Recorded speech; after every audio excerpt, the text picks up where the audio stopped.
CDS Vipin Rawat की मौत को लेकर पूरा देश और प्रदेश शोक की लहर में है और ऐसे में हमारे साथ में है इंडियन एयरफोर्स से retired group captain Sandeep Mehta ji. हम उनसे बात करेंगे। सर, एक बड़ी दुर्घटना हमारे देश के लिए है, प्रदेश के लिए है। आप प्रथम दृष्टया इस दुर्घटना को किस तरीके से आप देखते हैं? पहली बात, इस हादसे में हमारे देश के पहले सीडीएस जनरल बिपिन रावत, उनको खो दिया है देश ने। ये अपने आप में बहुत बड़ी आघात है, ये बहुत बड़ा हादसा है। वो देश के सर्वोच्च ऊंचे पद के सेना अधिकारी थे और इस तरह का हादसा उनके साथ होना अपने आप में एक बहुत गंभीर मामला है। तो जिस परिस्थिति में हुआ, ऐसी कोई विपरीत परिस्थिति नहीं नज़र आ रही थी पहले, क्योंकि जहाँ पे हुआ है और जहाँ से वो हेलीकॉप्टर टेक ऑफ किया था, ये काफ़ी रूटीन सा उन लोग करते आए हैं काम रेगुलरली, और बहुत ही सिक्योर्ड एनवायरनमेंट होती है, क्योंकि आप सुलूर एयरफोर्स स्टेशन से वहाँ से टेक ऑफ किया, जहाँ पे लैंड करना था वो भी एक मिलिट्री इस्टेब्लिशमेंट है। तो कोई ऐसे अंदेशा नहीं लगता कि इस तरीके का हादसे की सिचुएशन बनती है। लेकिन और पायलट का कॉम्पिटेंस, जहाज एक बहुत अच्छी मशीन, रोबस्ट मशीन, और वीआईपी फ्लाइंग के लिए बहुत detailed processes, procedures strict let down है और बहुत अच्छे चेक्स एंड बैलेंसेस हैं उसमें सर्विस के अंदर। उस जहाज की सर्विसिंग से पहले से लेकर जो लोग उस पर काम करते हैं उनका स्पेशल पुलिस वेरिफिकेशन होता है। ऐसा नहीं है कि और इसमें कोई स्कोप नहीं होता किसी लापरवाही का। तो एक बहुत ही गंभीर हादसा हुआ है ये, और अब जांच में सामने आएगा कि असल में क्या हुआ, क्योंकि अभी तो हम जब तक एविडेंस नहीं मिलेंगे कुछ भी कह पाना सही नहीं होगा। सर, एयरफोर्स में आपको भी बड़ा लंबा एक्सपीरियंस है, टेक ऑफ से लेकर लैंडिंग तक तमाम। ये जो दुर्घटना कल हुई है, इसको क्या वेदर इसमें कारण माने या फिर कुछ अन्य? देखिए, जब फ्लाइंग एक्सीडेंट होते हैं, हादसे होते हैं, तो उनकी कई श्रेणियां हैं। एक हो सकता है कि टेक्निकल फेलियर हो, कई बार उसे कहते हैं कैटास्ट्रोफिक फेलियर, कि भाई इंजन फेल हो गया, वो एक श्रेणी है। कुछ भी मशीन है, कुछ भी मैल फंक्शन कर सकता है। दूसरा होता है human error angle. Human error के भी दो पार्ट होते हैं, कि जो उसको विमान को ऑपरेट कर रहे हैं, जो फ्लाई कर रहे हैं, जो कॉकपिट में क्रू बैठे हैं, कभी ह्यूमन बींग्स हैं, उनसे भी गलती हो सकती है। तो वो दूसरी कैटेगरी होती है एक्सीडेंट्स की। तो सभी एक्सीडेंट्स को इस तरीके से क्लासिफाई किया जाता है। हो सकता है मेंटेनेंस या सर्विसिंग क्रू से गलती हुई हो कहीं। तो ऐसी कई श्रेणियां होती हैं। जैसे अगर वेदर रिलेटेड है तो उसको बोलते हैं कंट्रोल्ड फ्लाइट इनटू टेरेन, कि मतलब जहाज में कोई खराबी नहीं है लेकिन फिर भी जहाज जमीन से टकरा जाता है। तो इस तरीके से कई कैटेगरीज हैं, क्योंकि ये एक बड़ा ये जो इवन इन्वेस्टिगेशन अपने आप में बहुत ही डिटेल तरीके से और बहुत ही प्लान्ड तरीके से, इसके ऊपर बहुत सी गाइडलाइंस हैं और हम बहुत सीनियर ऑफिसर को लगाया गया है। तो हर पहलू की जांच होगी, उनको टर्म्स ऑफ रेफरेंस मिलते हैं, जो ताकि कोई पहलू छूट ना जाए। और खासकर इतने हाई प्रोफाइल केस में उनको एडिशनल टर्म्स ऑफ रेफरेंस मिले होंगे, आई एम श्योर, फ्रॉम रक्षा मंत्रालय।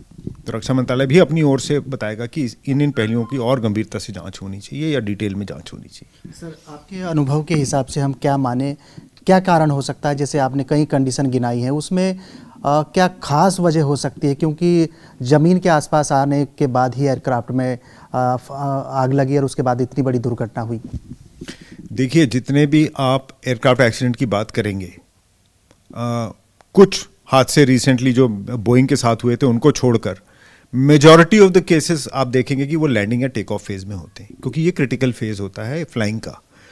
तो उस तरह से ये कुछ अनयूजुअल नहीं है। लेकिन मैंने जैसे मेरी समझ ये है कि किसी भी एक फैक्टर की वजह से एक्सीडेंट नहीं होता। जब 2-3 फैक्टर एक साथ आ जाते हैं, जैसे वेदर भी मार्जिनल है और टेक्निकल प्रॉब्लम भी आ जाए, तो ऐसे अगर गंभीरता से 2-3 समस्याएं एक साथ आए, क्योंकि हमारी ट्रेनिंग होती है, पायलट्स की ट्रेनिंग होती है कि वो किसी भी अनयूजुअल सिचुएशन को संभालने के लिए उनकी ट्रेनिंग होती है, इमरजेंसीज, और बाकायदा इस पर प्रोफिशिएंसी चेक होते हैं, सिमुलेटर्स पे प्रैक्टिस की जाती है। तो मैं नहीं मानता कि कैसी कुछ एक समस्या आ गई तो उसकी वजह से हादसा हो जाता है। लेकिन जब कभी 2 या 3 समस्याएं या इस परिस्थितियां एक साथ आती हैं, जुड़ती हैं, और वो ऐसी होती हैं कि मान लीजिए पायलट का अटेंशन डाइवर्ट कर देती हैं या कुछ और वजह हो सकती है, वो अभी हम अभी वो तो एविडेंस में आएंगी, वो तो आपको सीवीआर से पता लगेगा और एफडीआर से पता लगेगा, लेकिन ये मान के चलिए कि ज़रूर वहाँ पे 2 या 3-4 ऐसी स्थितियाँ साइमल्टेनियसली, जैसे वेदर ख़राब हो गया हो या कोई साइमल्टेनियस मैल फंक्शन हो गया हो या कोई डिस्ट्रैक्शन हुआ हो पायलट के लिए किसी वजह से, तो इस तरीके की स्थिति इन पे अभी कह पाना सही नहीं होगा। लेकिन मेरा ये मानना है मेरे अनुभव से कि जब इंक्वायरी में ये एविडेंस आएंगे सामने तो ये उजागर होगा इस बात। अच्छा कैप्टन साहब, जैसे जो जहाँ से एयरक्राफ्ट ने टेक ऑफ किया और जहाँ लैंड किया, क्योंकि दूरी कम ही थी, कब कुछ ही मिनटों में टेक ऑफ लैंड होना था, क्या पायलट उस कंडीशन को नहीं समझ पाए? और अगर इस विमान की बात करें तो क्या खूबी इस विमान में है जिसमें सीडीएस थे, उनकी फैमिली थी, तमाम अन्य क्रू मेंबर्स थे? देखिए, जहाँ तक एयर क्रू की बात करें तो जो विमान को ऑपरेट कर रहे थे वो wing commander group captain Chauhan, वो खुद कमांडिंग ऑफिसर हैं उस हेलीकॉप्टर यूनिट के जिसमें हादसा हुआ। तो वो बहुत ही एक्सपीरियंस्ड एयर क्रू हैं, काबिल एयर क्रू हैं। और जैसा मैंने आपको पहले भी बताया कि खासकर वीआईपी फ्लाइट में, वीआईपी फ्लाइट और वीवीआईपी फ्लाइट में बहुत ही स्ट्रिंजेंट प्रोसीजर्स है और मापदंड है और मिनिमा लगाए गए हैं। ऐसा नहीं कि कोई भी पायलट उनको फ्लाई कर सकता है, और स्पेशली सिक्योरिटी क्लियर्ड भी होते हैं। तो प्रोफिशिएंसी के अलावा ये सब पहलू भी देखे जाते हैं। तो जहाँ तक क्रू का सवाल है तो मैं ये मानता हूँ कि क्रू बहुत ही कॉम्पिटेंट था। आपने ठीक कहा, फ्लाइंग का डिस्टेंस ज़्यादा नहीं था, लेकिन उन जितना अनुभव एक कमांडिंग ऑफिसर को होता है उसके हिसाब से ये वेदर, क्योंकि हम इंडिया में फ्लाई करते हैं, मुझे पता है कि आम एयर क्रू का जो एक्सपोजर है वो हाई एल्टीट्यूड और वेदर के ऊपर बहुत एक्सटेंसिव होता है। नॉर्थ ईस्ट में आप ऑपरेट करें, नॉर्थ में आप ऑपरेट करें, तो ये वेदर को ऐसा मैं नहीं मानता कि बहुत कोई है। लेकिन प्रॉब्लम ये है कि ये आप एयरफील्ड पे नहीं लैंड कर रहे हैं, आप लैंड कर रहे हैं एक हेलीपैड पे। एक एयरफील्ड पे आपके पास बहुत से ग्राउंड एड्स होते हैं आपको सपोर्ट करने के लिए, जो कि एक हेलीपैड में काफ़ी लिमिटेड होते हैं, ना के बराबर होते हैं। तो बस वही एक नेगेटिव है, लेकिन उसका कोई तोड़ नहीं होता, वो आपको एक्सेप्ट करना पड़ता है। और इस तरीके के ऑपरेशंस उस जगह पे डिकेड से चले आ रहे हैं, आज से नहीं 40-50 वर्षों से होते आ रहे हैं। हेलीकॉप्टर से हर महीने में 2 या 3 विजिट होती हैं। तो मैं नहीं मानता कि इनमें से कोई कारण ऐसे उभर के आएगा कि इसकी वजह से होगा।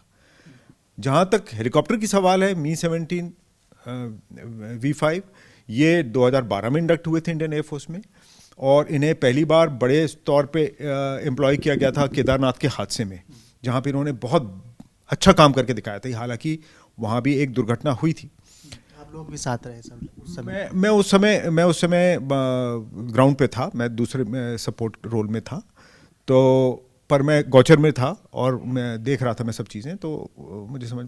लेकिन ये एयरक्राफ्ट एक बहुत मॉडर्न एयरक्राफ्ट है, बहुत रोबस्ट एयरक्राफ्ट है, क्योंकि मी-17 हम केवल अभी जैसे ये तो V5 तो 12 में आए, लेकिन इसके पहले उसके पुराने वर्जन V5 1V और 1V से पहले मी-17, तो हमें भी उनको ऑपरेट करते हुए लगभग 3 दशक हो गए, और कभी ऐसा कोई कैटास्ट्रोफिक फेलियर सामने नहीं आया है उभर के कि ऐसा हुआ हो पास्ट में। तो अभी उसको सोचना कि अभी होगा, वो भी मैं नहीं ठीक मानता।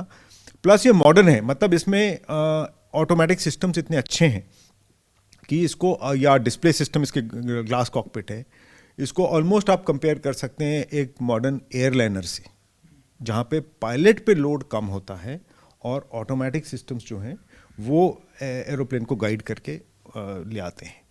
तभी मैं कह रहा हूँ कि एयरक्राफ्ट और क्रू की कॉम्पोजिशन पे मुझे कोई संदेह नहीं है।